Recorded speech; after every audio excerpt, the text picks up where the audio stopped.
ada salah satu kenalan saya itu Mas, dia mensugesti dirinya bahwa pokoknya dia pekerjaannya nggak jelas, tapi uang itu datang dari arah yang tidak disangka-sangka, dan itu poros kehidupannya selalu begitu. Ya, karena dia main di kekuatan pikiran aja, dan yakin sama Tuhan, aku bisa santai-santai, bisa dapat rezeki tak terhingga dari segala macam. Aku pasrah total sama Tuhan. Pikirannya ya digital, itu berarti bener berarti kekuatan. Iya sebenarnya. Nah, sebenarnya ilmu Jawa itu ilmiah. Ilmu Jawa itu ilmu kasunyatan. Karena manusia itu nggak mau sabar dan tabah telaten untuk mengamati dinamika yang ada, itu akhirnya lahir tahayulisme. Tahayulisme itu menyimpulkan sesuatu yang sebenarnya tidak ada kaitannya. Padahal nek wong Jawa itu ngomong urip isine sebab akibat. Nek enak akibatnya mesti sebabnya nek gelem goleki. Cuma digedek-gedek nih lah, itu tahayulisme yang sebenarnya saya tolak. Itu sebenarnya tahayulismenya. Itu yang merusak kita. Orang malah semakin ego karena nalarnya nggak tepat gitu. Sakti itu harus bernalar, makanya orang zaman dulu sakti itu duwe nalar Mas. Kan tujuan ketika kita bernalar itu jumbuh jero itu maksudnya kan bijaksana toh.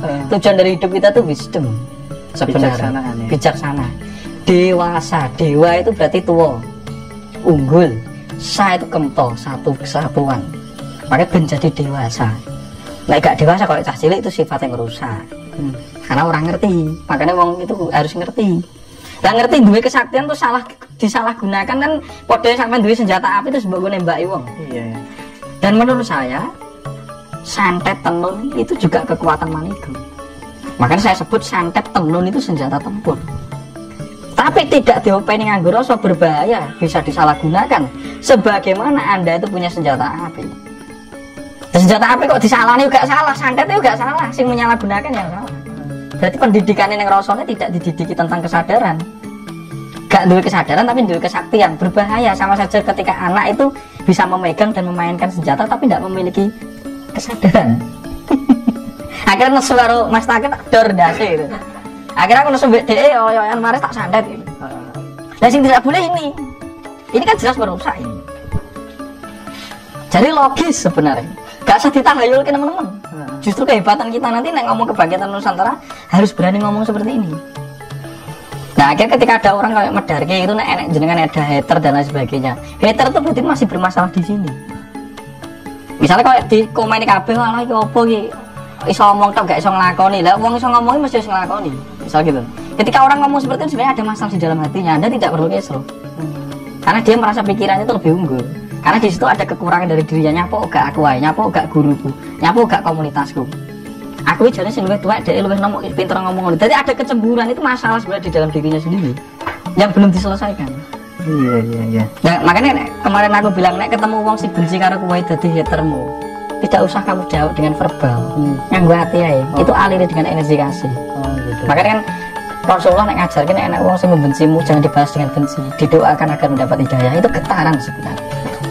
Nah ajaran welas asih itu sudah ada di tanah ini dari awal. Karena kita punya ini. Karena ada orang Jawa tinggi sing utama itu bahasa hati, rasa jati sejati Rasulullah hati. Iki kok digunakan kanggo senjata, digunakan untuk mengintegrasikan hasil karya yang ada di dalam diri kita diwujudkan di dalam kehidupan. Sebenarnya kekuatan manikem itu beda sama apa tuh namanya pineal gland. Waduh, sama ya. Jadi pikiran kita tuh memiliki 3 fungsi, gitu. Sadar, analisa, bawah sadar. Nah, sadar ini, makanya kalau ngelatih sadar itu ben ngamati sampai tembus. Mlebu-mletune ambekan ini kan latihan sadar. Ngerasa nek kopi sing tenanan tuh ketika diseruput selet kayak latihan sadar. Jadi sadar, setelah sadar nganalisa, setelah disadari ditanya, kok ini jadi gini ya? Oh ini kok ini jadinya apa? Dinongke Mas, direnungke ketika setelah diamati loh, diobservasi kan disadari toh. Penelitian itu observasi, disadari, habis itu direnungke, dianalisa. Dan setelah dianalisa dimasukkan ke alam bawah sadar datanya. Nah di alam bawah sadar itu ketika sudah diprogram, seringkali Anda banyak mengerjakan hidup Anda itu karena dipengaruhi oleh alam bawah sadar, pikiran bawah sadar. Contoh misalnya Mas Takip ini uripnya disiplin banget gitu. Misalnya dia orangnya disiplin, kerjanya tuh melebihi orang yang lain. Tapi dalam rentan waktu tertentu di usia muda kok wes jempo ya gitu. Jadi tubuhnya sendiri kok gampang sakit ya. Berarti selama ini kedisiplinan dia itu tidak orisinil dia, itu program orang tuanya dan lingkungannya. Karena dibentino di, wah ini kudu pengkondisian. Makanya disuruh mencari jati diri itu mencari yang orisinil. Karena bisa jadi selama ini yang Anda lakukan itu adalah program orang lain, pengkondisian orang lain dari lingkungan Anda itu. Makanya nanti mangsul Bali innalillahi wa inna ilaihi raji'un nang ngarsa dalem. Ya kudu belajar kawruh, Mas. Karena bisa jadi kita yang sekarang kita yang palsu. Karena kita ini hasil bentukan lingkungan dan orang tua, sekolahan, koncomu, gurumu. Itu harus disuwung kayak kabeh. Biar nggak kiayang. Kira-kira ngono. Jadi ilmu Jawa itu runtut. Nggak usah nemen-nemen. Itu teori fisika banget. Ilmu Jawa itu bahkan ada sesepuh yang mengatakan kelak tidak ada, termasuk Tuhan pun, semua sangat bisa diilmiahkan. Gimana cara mengilmiahkan Tuhan itu, Mas? Diilmiah, nah itu karena kita sendiri nek ngomong Tuhan itu bagian dari Tuhan. Kayak wong Jawa ki nek ngomong soal urusan Tuhan itu wadi. Karena Tuhan itu segala yang meliputi apapun. Dan tidak bisa diserupakan dengan apapun. Tapi dia menyerupai apapun saja. Loh kan wangil gitu. Ya mungkin yang diilmahkan itu adalah indikator yang bisa dicercapi oleh perangkat-perangkat indrawi kita. Kalau budindrio, perangkat batin itu tidak bisa mengilmiahkan, karena yang disebut ilmiah itu kan harus ada bukti otentik, bukti ekspresi, bukti fisikal, kan gitu kan.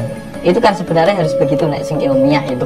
Ya nek sing ilmiah ya berarti indikator Tuhan. Apa yang diamati dan bisa ditangkap oleh panca indera ini yang diilmiahkan. Nek sisanya ora iso, kamu ngarep nakir Tuhan iku pira wong kowe iki roh. Kamu itu hanya bagian hembusan kecil dari Tuhan kok. Makanya engson anyak saya nih, ketika kamu sudah bersaksi ya kamu tuh keutuhan. Tapi nek aku bersaksi, nah ini aku sing ndi. Tapi nek hingson ya sang hingson sendiri yang bersaksi, bukan kamu. Karena hingson itu adalah manifestasi dari Tuhan itu sendiri yang berderivasi berada di dalam dirimu. Disebut roh atau disebut sukma sayekti atau atmo gitu lah. Atmo sejati kan gitu. Nah atmo ini akan memakai baju yang dinamakan Nur Muhammad, cahaya itu kan gitu. Nah cahaya itu disebut sukma sariro itu urutannya gitu sebenarnya. Nah si Arab ilmiahnya sih disebut ilmiahnya yang menurut saya diilmiahkan indikator Tuhan yang bisa dicercapi oleh panca indera. Kalau yang di luar panca indera, alam niskala ya itu kan berlapis dimensinya. Ya mungkin akan bisa diilmiahkan, tapi kan ada indikator. Indikator apa? Misalnya bahas planet ya berarti astrologi. Karena kan yang paling tidak bisa diilmiahkan itu kan yang nirvanik ya. Kalau kosmologi itu masih bisa, kesadaran yang berada di kosmologi itu masih bisa. Karena kosmologi masih ada sandikalanya, planet, bintang, lakune angin, lakune apa kan bisa dilihat.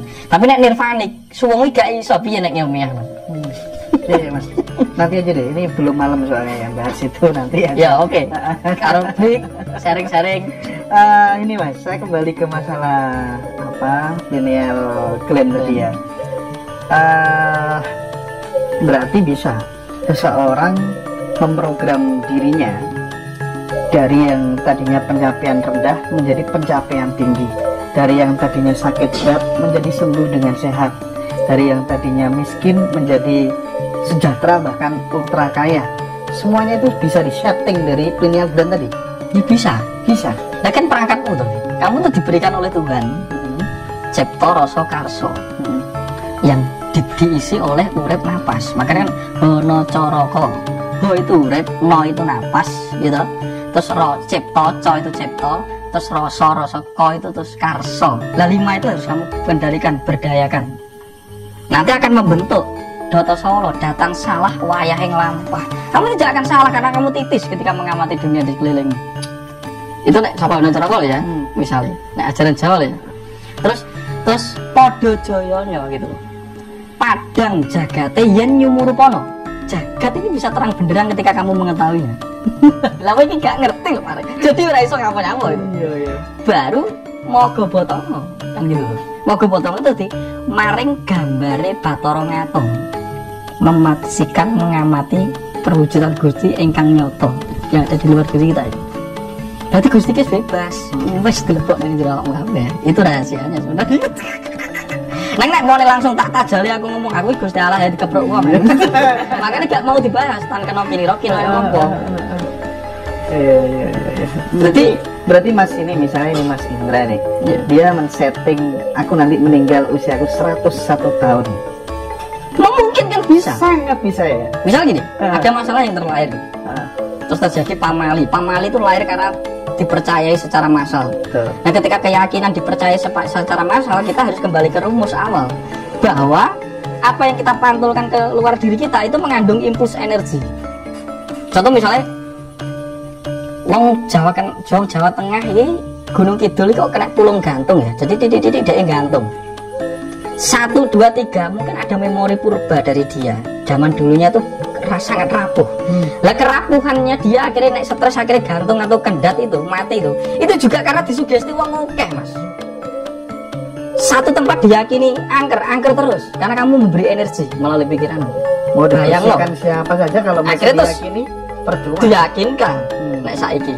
Malah wong saiki umur swidak 70 mati. Satu wong ngomongnya wong siji nih dan itu diyakini. Ngerti enggak? Tapi tidak itu. Dan makanya sedo itu sejati karena ada gelombang. Makanya ubah saja gelombang itu dengan memprogram ulang alam bawah sadar. Makanya ada namanya afirmasi. Kayak ngomong afirmasi ini jadi sabdo. Iya, paham. Terus nek sabdo itu belum kuat, leluhur kita tuh gawe nih jopo montro digawe nih. Jadi aku tuh sudah memiliki getaran tertentu karena sudah bisa ngolah rasaku dan pikiranku, tak gawe nih mantra-mantra seperti Sunan Kalijogo. Itu mbok sile. Makanya itu ucapkan mas bunyi iki pendak wayah sakmene itu kan sebenarnya sugesti ya. Untuk dimasukkan ke alam bawah sadar, dan alam bawah sadar itu sangat luar biasa. Itu bagian dari grantinial juga. Grantinial. Jadi gini, kasusnya kan gini. Ada beberapa teman usianya dulu sekitar 28 begitulah. Lama belum dapat jodoh gitu Mas. Ya konsultasi ke saya. Ya bukan konsultasi kok ya apa curhat. Wis tak kei wiridan. Wiridan iku lagune Naf. Akhirnya ku menemukanmu. Kono ndi wae maca. Karo hayati resapi seolah-olah kono duduk di pelaminan. Karo bayangno cewek sing mau pingini kaya apa gitu. 3 orang teman saya itu tembus semuanya sesuai dengan yang dibayangkan diinginkan. Itu apa itu? Udah ada tuh sugesti tuh ya? Sugesti. Kekuatan tuh. Berarti kan selama ini mungkin dia kan minder, tapi ketika ada latihan program itu mindernya diubah menjadi kepercayaan. Kepercayaan berarti mempengaruhi sesuatu di sekeliling kita. Manusia mencipta dong berarti ya. Cipto, lah makanya kan jenengan diparingi cipto. Gunakno. Gitu loh Mas. Nah makanya kan nek kamu itu harap mengeluh di dalam kehidupanmu, berarti kamu memprogram dirimu untuk terus sempit, gitu, terbatas, terus hancur. Tapi nek kamu bersyukur, ombo jagatmu. Karena artinya nenuwun itu bukan kok jual lo karo ngemis-ngemis nangis. Nenuwun itu bersyukur, berterima kasih dulu terhadap apa yang sudah diberikan Gusti iki. Ketika kamu berterima kasih, gede kowe, gitu loh. Kamu itu besar gelombangmu. Karena gelombang bersyukur itu abandon, keberlimpahan. Mesti sugih tenan. Wujudnya bersyukur itu apa kira-kira? Bersyukur itu hati yang lapang, tenang, damai, santai, sumeleh. Makanya diajak, kalau orang Jawa tuh oke matur suwun daripada ngerengek njaluk. Makanya nek njaluk iki Gusti iki matamu ora melek kabeh wis tak pehne ning kowe. Wis tak kon ngelola aku ya sugih ra duweni. Tak kon ngelola kowe sebagai wakilku ning alam donya. Gek kowe sik njaluk kan itu. Makanya sing mbok duweni apa? Ya nggo mengolah cipta rasa karsa nyambut gawe mbel-mbel sak nduli to. Ya bersyukur. Gitu loh Mas. Karena alam sebab akibat ini bakal ada kemungkinan akan terjadi ketika kamu mengubah dirimu sendiri. Ada nek dokter Strengke nek ngomong di dunia itu ada 14 juta kemungkinan. Bayang 14 juta kemungkinan. Nah seringkali uang kan dijustifikasi, Mas. Misalnya mau kowe ke wetonmu ke mespon wis ya tok rezekimu ki seret kan. Angel kowe nang umur sakmene. Terus mbok percayai. Iya. Lah ketika kamu percaya berarti kamu mengiyakan dirimu untuk menjadi seperti yang dikatakan orang itu. Padahal orang itu hanya mendeteksi dari beberapa ritus antropologi tubuh dan getaran semesta dari wujud ruang waktu namanya dino atau hari. Tapi nek mbok yakini kuwi, makanya dino itu bagi orang spiritual sing tingkat tinggi gak kanggo Mas. Dinoe mau rino wengi dan dirimu sendiri. Karena dirimu itu mengandung Tuhan.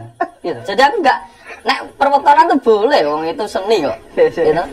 Orang memahami itu. Tapi nek kamu menjustifikasi mempercayai apa yang dikatakan orang itu namanya berhala itu kemelekatan. Berarti yang disebut berhala dan kemelekatan itu tidak boleh. Mergo kamu mencoba untuk membatasi dirimu sendiri. Piye? Kamu miskin dhewe, hancur dhewe lho gitu. Karena kamu meyakini apa yang dikatakan orang. Yakin kene awake dhewe apa nek aja nek sing ngomong wong. Itu nek menurut saya.